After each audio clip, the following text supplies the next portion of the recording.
Welcome to Middlesex Moments, coming to you from the Center for New Media at Middlesex Community College.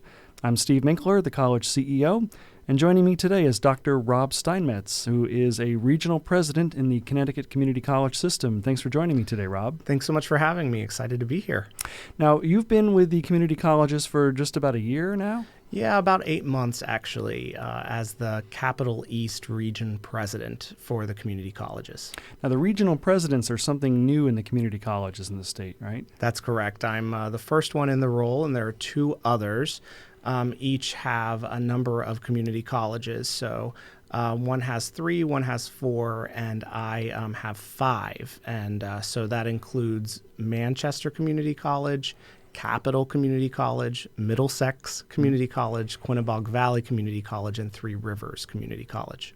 Now, these regions were built as administrative structures for the eventual combination of all 12 of Connecticut's community colleges into one singly accredited college. Is that right? Yeah, that's correct. So this was kind of one of the first specific hiring processes that went through for the move to go to a singly accredited statewide institution.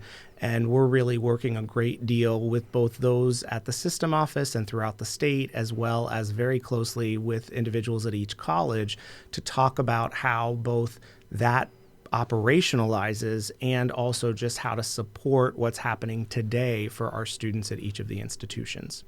And my understanding is that there are 2 major objectives for this consolidation: finances, but also improvement to student services and the success of students regardless of how we see them. Is that? That's absolutely correct. That really we have been in financial straits or financial trouble for a number of years for a lot of different factors, particularly that just demographically our enrollments have been in decline for a number of years since 2010.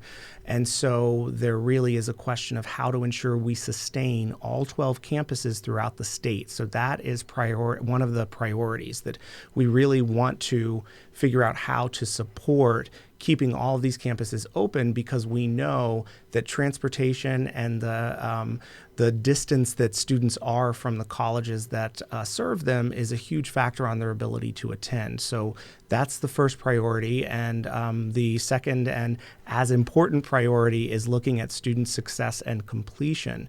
So we're able to have a more standardized set of goals and put resources behind specific things like guided pathways, which we can talk about as we go on in the conversation, and joining Achieving the Dream, which is a national program focused on student success that we could talk more deeply about.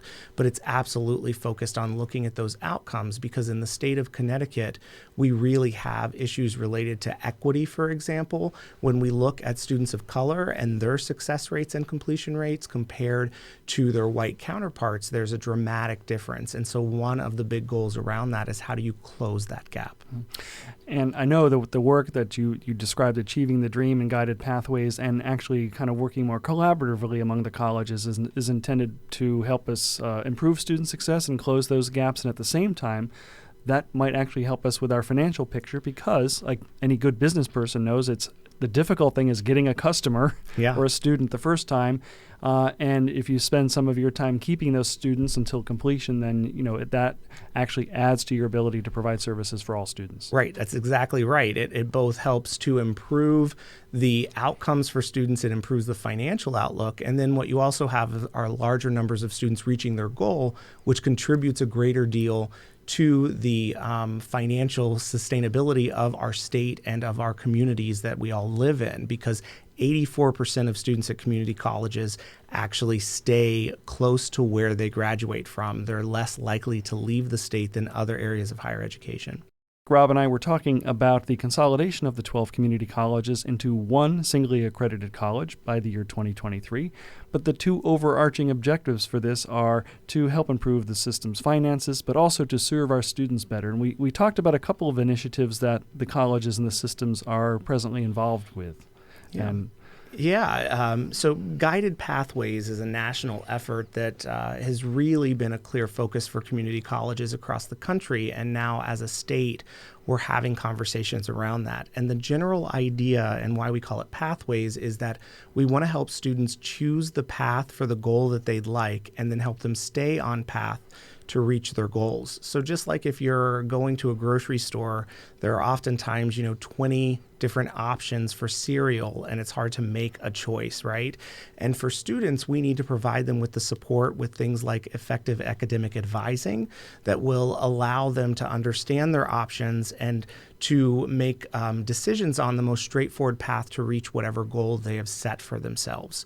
So that's step one, is to help students understand what opportunities are available to them. And we have many. We have hundreds of programs that are available at our community colleges throughout the state. Then the idea is, how do we help them understand what the path is?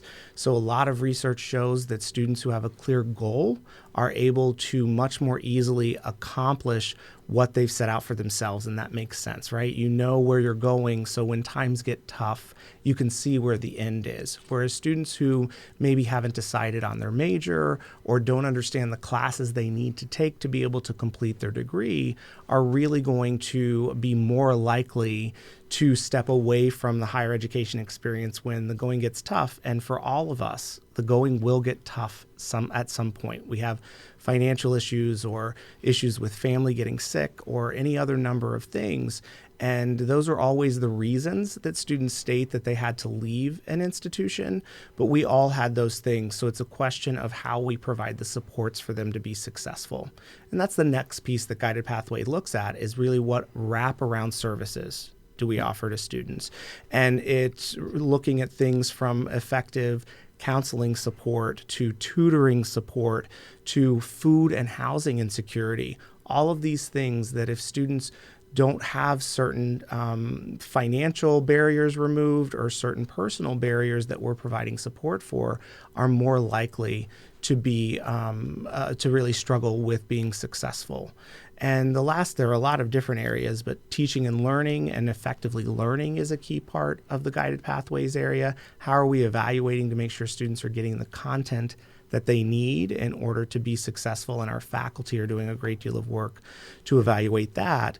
And finally, having aligned curriculum where students understand what they can take in order to be successful is a key part of both the effort to consolidate as well as guided pathways. So there's an ease of completion and having a very clear roadmap to stay on the pathway.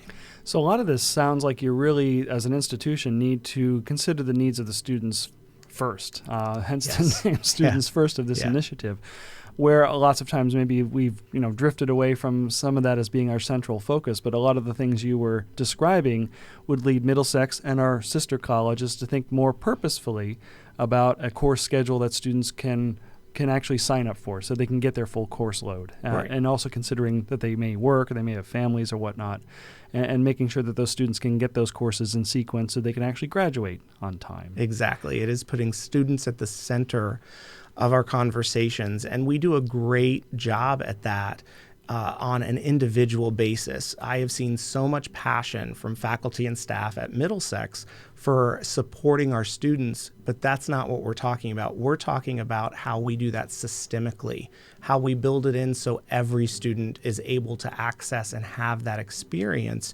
And that is where, for example, we need to increase the number of advisors that are available at Middlesex and at our other colleges.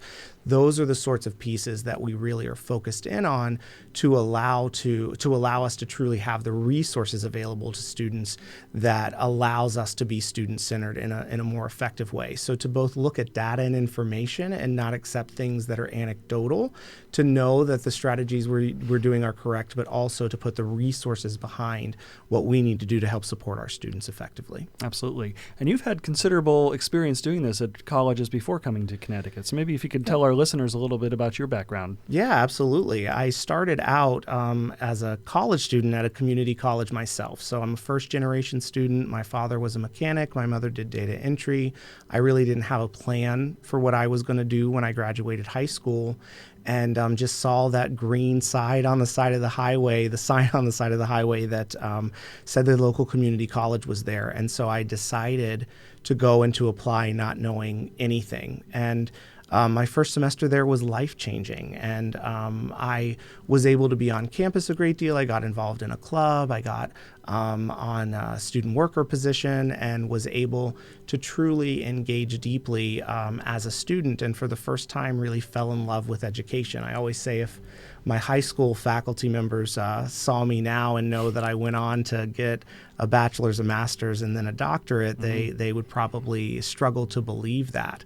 But it was because of my community college experience that happened. And so that's why I then have dedicated my life to supporting other students to be able to be successful. And that's why I do what I do. But I went through those educational experiences, and at the same time, I was working full-time through almost all of it, started working at community colleges. So I started in student life and supporting students through orientation, and then quickly moved into all of other aspects of student affairs and enrollment management.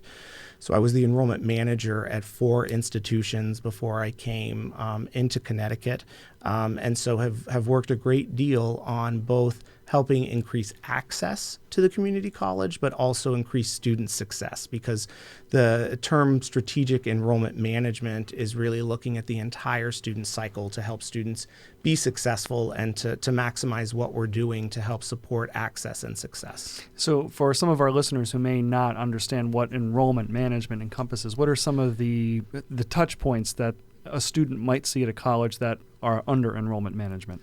Yeah, so for kind of quote-unquote front-end enrollment management, things like admissions and advising and financial aid and enrollment services, so things that folks that will help you with all aspects of actually going through the process of enrolling at the institution are all enrollment management related functions. And then on the student success side, things that we've mentioned, some of which are tutoring and also advising and counseling and support from faculty members in helping to advise. Those are also pieces and dynamics of the enrollment management functions. So if you're thinking about that strategically, I think maybe what you're getting at is that you need to have staff at the college who understand each element of enrollment management, how that works together with the academics, so that somebody at the staff is not saying, well, I only do this one job and that's it. There's sort of natural building from one function to the next, and an understanding of this is the student's total experience. Exactly, and that's why the key is strategic and strategic enrollment management. So the idea of how we look at things again systemically is the vital part of that. And I think your example is one of the biggest pieces, which is where do handoffs happen? Because anytime a handoff is happening in something that's as large as an institution of higher education, oftentimes students could fall through the cracks because we assume that one office is doing something when this kind of handoff is supposed to occur, and that's not happening. So we really look at things from literally mapping out each step in the student's process to understand how we're supporting them at every step, both in enrolling and in succeeding. So what were the names of the colleges where you worked before coming to Connecticut? So I started at the community college at which I worked, which was Chattanooga State Community College in Chattanooga, Tennessee. And then I was at Calhoun Community College in Alabama. And then I moved to Harrisburg Area Community College in Harrisburg, Pennsylvania. And then finally was at Portland Community College in Portland, Oregon. I keep saying, I grew up in South Florida, so I keep saying I'm moving further and further north each step I take. But I hope to be here for the rest of my life. But if not, I assume I'll be in Alaska next. Very good. And so kind of on that note, I mean, how many states have you been in all of your journeys? Yeah, so that's all of them: Florida, Tennessee, Alabama. But even driving through? Oh, driving through. Yeah, I've only got 5 left, actually. Oh, really? Okay. I did the math on that. So I need to get to the other 5 because I drove across the country twice when I went from Harrisburg to Portland and then Portland to here. And it's a beautiful trip. And I encourage everyone to do that. But it was getting to see a lot of states because of these moves has been great. But I hope not to do it again in the future. I can imagine. Have you found a good favorite place to be in Connecticut in your first 8 months here with us? Yeah, it was hard to decide because I've got such a large region where to kind of live. So that was my first choice. And so I've been in Manchester for the kind of the place I decided to live that's pretty centralized for me, and everything's, no more than 30 or 45 minutes away. But I was also in Mystic. I went and visited, so I really have loved that coastal town and continue to discover all sorts of really beautiful small towns, which is kind of my favorite thing to do. Okay. And lots of small towns along the Connecticut River that we'll be happy to introduce you to. Thanks. I look forward to seeing more. Time for a short break, and when we come back, more with my conversation with Dr. Rob Steinmetz. You're listening to Middlesex Moments, coming to you from Middlesex Community College.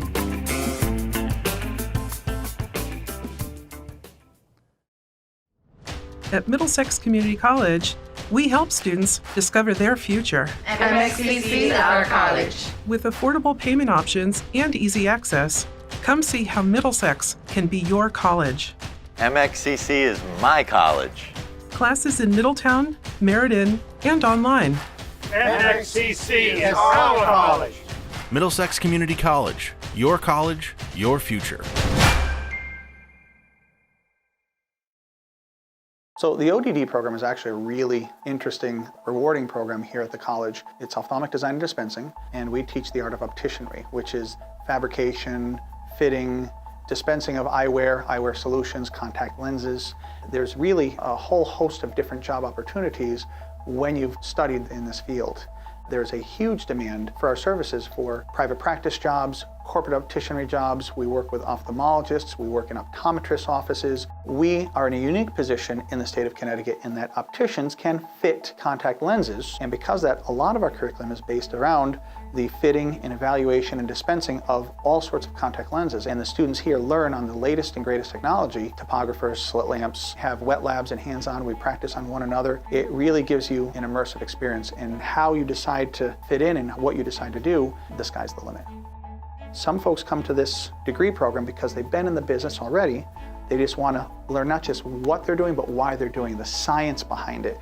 But other people have never stepped foot in an optical or an eye doctor's office in their whole life, and we can take care of that as well.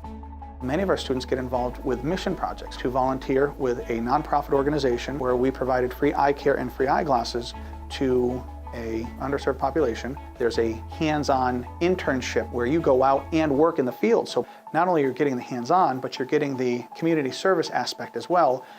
We're the only opticianry program in the entire community college and state university system. And as a matter of fact, many of our full-time faculty are graduates of our program. It's been successful in that we've graduated, gone out, gotten the experience, come back and wanted to contribute to the program. This is the opportunity to get into a blossoming industry, and we believe this will give students the tools, the knowledge, and the background to be immediately valuable to a practice. Middlesex Community College, your future.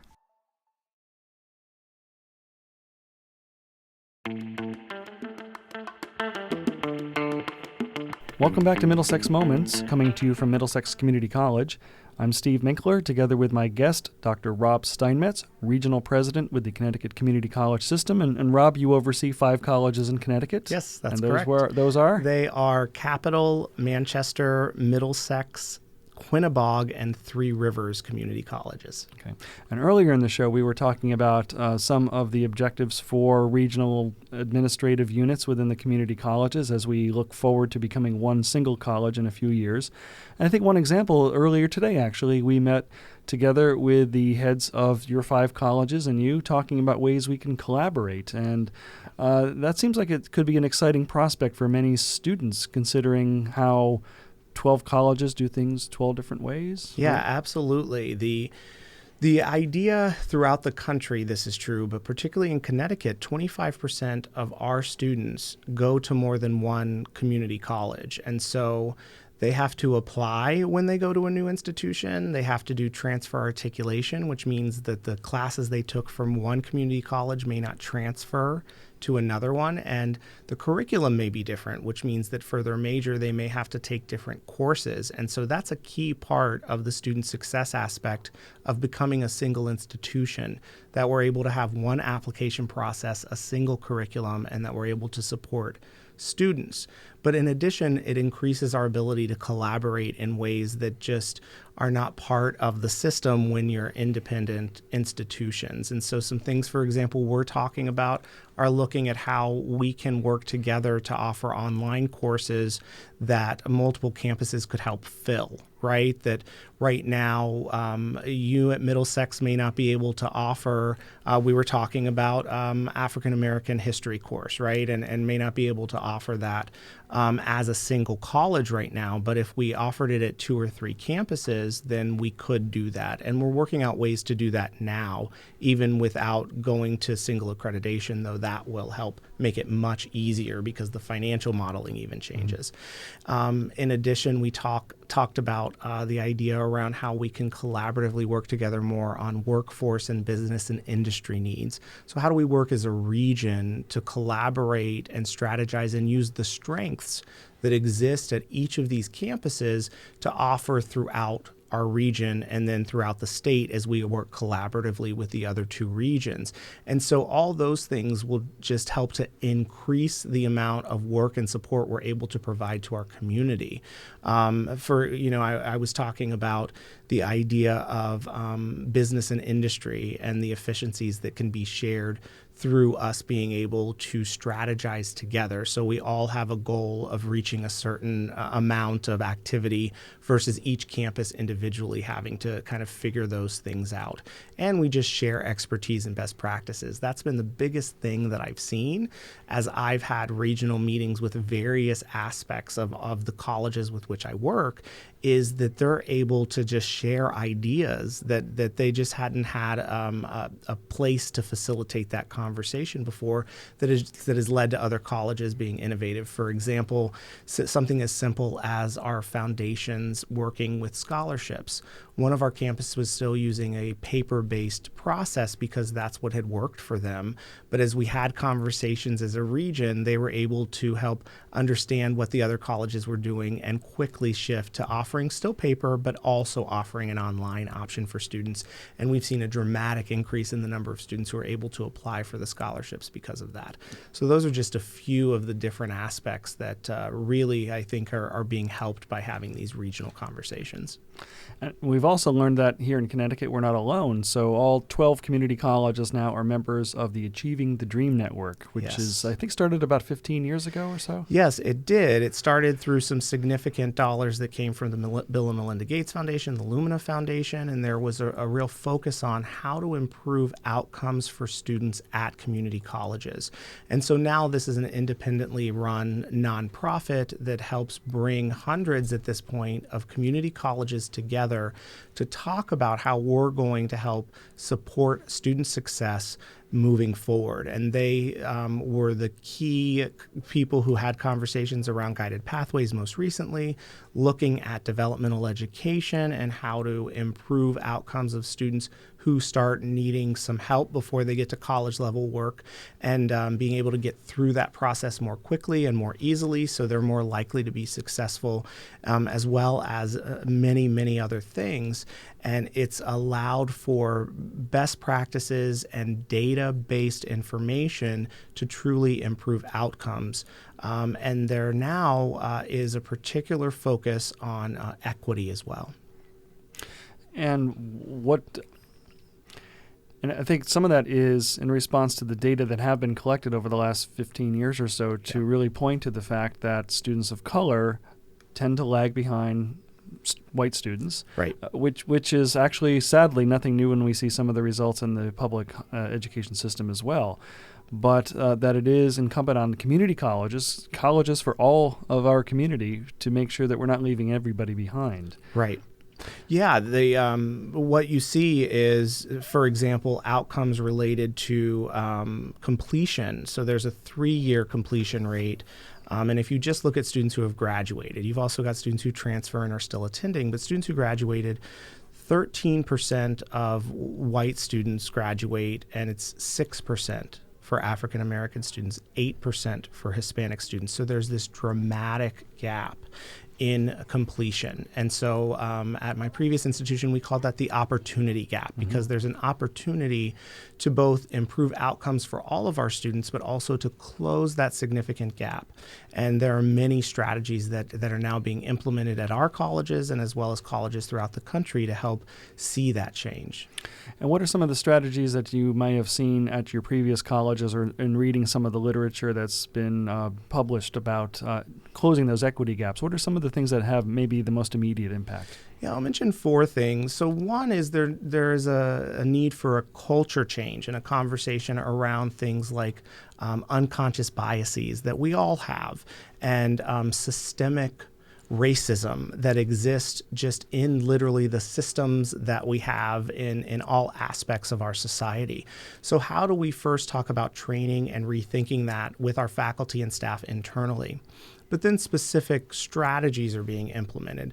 Things like food and housing insecurity have to be addressed. So how do we help students get the resources that they need?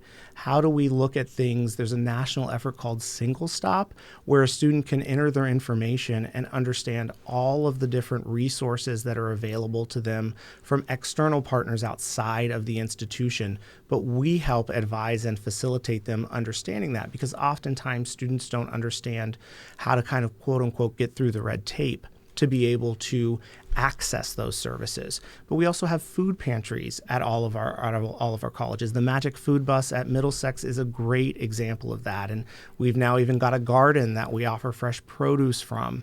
56% of our students have struggled with food insecurity in the last 6 months. Think about that, 56%. So if I'm going to class not knowing where my next meal is coming from, how likely am I able to focus and be successful? And I was surprised to learn, I don't know the percentage off the top of my head, but there is a significant number of students who have suffered from homelessness recently. Yep, and absolutely. Literally living actually in their car, or not having a consistent place to go to at night. Yeah, nationally, I know the number. Nationally, the number is at 12% of community college students. It's a frightening number. And far more are housing insecure, which means they may be couch surfing or they may not know where they're going to be 3 or 6 months from now. So it is about how we can provide services to help remove those barriers, because again, if they can complete their goal in higher education, then they're able to get a sustainable career, and they're able to understand what it is that that they can do to help have a long-term sustainable plan for success for themselves. And oftentimes we hear these amazing stories of our students who started homeless and had 2 kids, and now they're working, for a great company by going through a short-term program, even at our institutions, and are able to really receive the support. But you have to support the students through that process, and we just have to accept that there are these barriers that, if not us to solve, then who? Right. And so 10 years ago, the conversation often at community colleges was that cannot be part of our work. That's not our issue. That has to be addressed in some other place.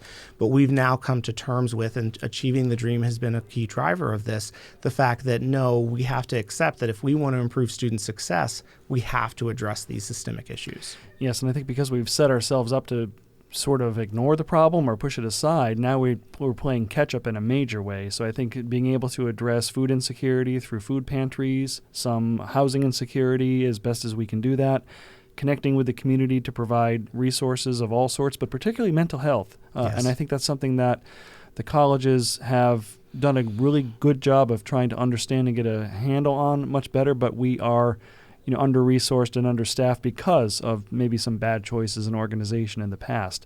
But, we're really happy here in Middletown and Middlesex to have the resources in the city of Middletown that we can refer students out. But, it all starts with, I guess, having an environment where students feel that they can speak to somebody about what their needs are. Absolutely. And there's no denying that the need for mental health support has continued to grow. And that is one of the goals that we're talking about regionally right now. We're talking to a couple of organizations about truly embedding counseling services within our campuses, because we know that we have really great external partners that we are successfully referring to, but that sometimes students just need a short-term conversation to be able to resolve an issue, or by having someone on campus, it's going to be easier to have a few conversations and then refer them, whereas they could, again, fall through the cracks right now.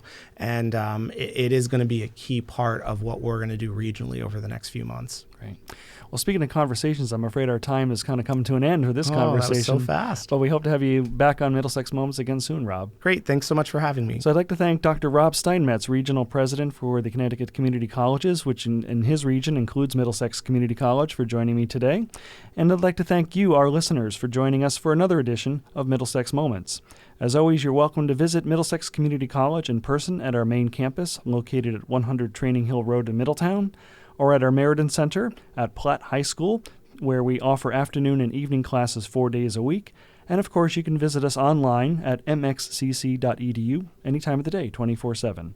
So for everyone here at Middlesex Community College, I'm Steve Minkler, and we hope to see you again soon.